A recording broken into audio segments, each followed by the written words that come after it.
چترال اور پڑوسی اضلاع میں پہاڑوں کی چوٹیوں پر صدیوں پرانے گلیشیئرز یعنی برفانی تودے گلوبل وارمنگ عالمی حدت کی وجہ سے گرمیوں کی موسم میں پٹ جاتے ہیں۔ ان گلیشیئر کے پٹنے سے ان علاقوں میں گلوف ایونٹ یعنی بغیر کسی بارش کی اچانک سیلاب آتا ہے جو بڑے پیمانے پر تباہی کا باعث بنتے ہیں۔ ان سیلابوں کی وجہ سے ان علاقوں میں مقامی آبادی کو بہت نقصان پہنچا ہے۔ اکثر ایسے لوگ بھی بے گھر ہو گئے جن کا سر چھپانے کا کوئی دوسرا ٹھکانہ بھی نہیں تھا۔ UNDP یعنی یونائیٹڈ نیشن ڈیولپمنٹ پروگرام کے فنڈ سے گلوب 2 پروجیکٹ کے تحت محکمہ سوائل اینڈ واٹر کنزرویشن نے ضلع لوئر اور اپر چترال کے علاوہ پڑوسی اضلاع دیربالا اور سوات میں بھی ان متاثرہ علاقوں میں بحال کاری کے کام کیے ہیں۔ گلوب 2 کے تحت ارکاری، مڈگلاشت، ریشن، مٹلتان، قطروڑ، محلہ قلعہ، کمرخورا، تل وغیرہ میں آبادی کو سیلاب کی تباہ کاری سے بچانے کے لیے حفاظتی دیواریں، کمیونٹی سینٹر اور اپاشی کی ندیاں تعمیر کی گئی ہیں تاکہ ان متاثرہ لوگوں کو ریلیف مل سکے۔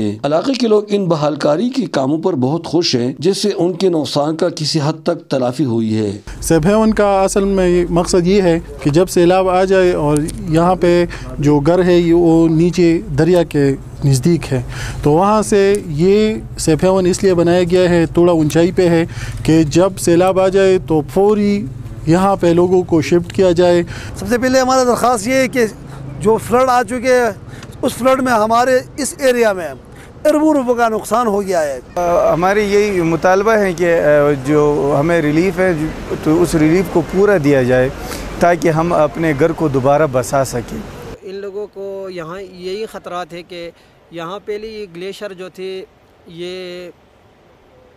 کئی پرانے زمانے سے یہ اپنی حالت میں موجود تھے،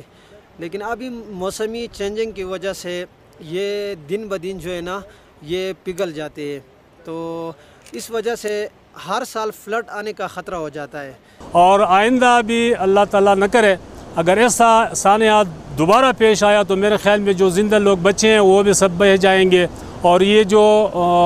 گھر ہیں آپ کو نظر آ رہے ہیں یہ سب آس پاس کے، یہ بھی ایک بھی نہیں ہوگا۔ بہت زیادہ تو وہ ان کو 1 گھنٹی بجائے گا وارننگ پوسٹ، اور اس گھنٹی سے ان کو پتہ چلے گا اور وہ جو ہے نا بر وقت جو ہے نا اقدامات کر کے اپنی جان اور مال کی حفاظت کے لیے محفوظ مقام پہ منتقل ہوں گے۔ ان متاثرہ علاقوں کے لوگوں کا کہنا ہے کہ گلوف ایونٹ کی وجہ سے بغیر کسی پیش کی اطلاع اور بارش کے اچانک سیلاب آتا ہے جو بڑے پیمانے پر تباہی کا باعث بنتا ہے۔ ان پہاڑی اور سیاحتی علاقوں میں رہنے والے لوگوں کو سیلاب کی پیش کی اطلاع دینے کے لیے گلوف 2 کے تحت مختلف مقامات پر ارلی وارننگ سسٹم بھی محکمہ موسمیات کے اشتراک سے لگائے گئے تاکہ سیلاب کی صورت میں لوگ بر وقت اپنی جان اور مال کو سیلاب کی تباہ کاری سے بچا سکے۔ UNDP ادارے نے جو ہمارے لیے یہ وٹا بنایا ہے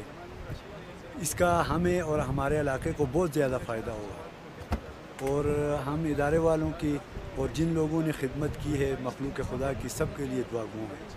پروٹیکشن وال کی مدد سے بات یہ ہے کہ جو آبادی آپ کے نظر آ رہا ہے یہ سارے اس پروٹیکشن وال گیبن وال سے اس کو فائدہ ہے، کیونکہ سیلاب اس کو سیلاب کی ضد میں نہیں آ سکتا ہے۔ سیلاب سے پہلے یہاں پہ یہ وٹا بھی نہیں لگا تھا، جب سیلاب آئے تھے بہت لوگ خطرے میں تھے، ہم کو رات کو نیند نہیں آتی تھی، ہمارے لوگ چلے گئے پنجاب میں، اور ابھی یہ وٹا لگا اس کی وجہ سے تھوڑا بہت خطرہ کم ہوا ہے، اور ہمارے لوگ کچھ لوگ ادھر ہی رہتے ہیں اور زیادہ تر لوگ پنجاب میں چلے گئے، راستہ بھی ٹھیک نہیں، اس کی وجہ سے بہت مشکلات پہ۔ $36 ملین کی لاگت سے تعمیر ہونے والے ان حفاظتی دیواروں وغیرہ سے امید کی جاتی ہے کہ آنے والے وقتوں میں یہ لوگ کافی حد تک نقصان سے بچ سکیں گے اور نقل مکانی کرنے پر مجبور نہیں ہوں گے۔ ان حفاظتی دیواروں کی تعمیر کے بعد یہ خوبصورت علاقے آنے والے وقتوں میں سیلاب کی مزید تباہی سے بچ سکیں گے۔ احمد زادہ کو فاروقی، چترال۔